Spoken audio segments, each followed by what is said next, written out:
ngayon si Angel. Ay, saan po? Dito na lang po.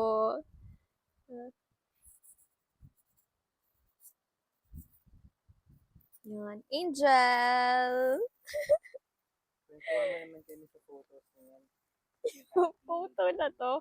Ay, isa to sa pinaka-favorite kong picture. Mahigit, ito yung isa to sa pinaka-favorite kong picture din. Kasi maganda yung quality. Mostly yung mga childhood pictures ko, mga luma na talaga. Ganun. Tapos, mga in-upload pa ng parents ko. Tapos, ito naman, hindi ko na natatandaan to. Ang cute. Saan niya nakuha to? Pero, yan. Kikay.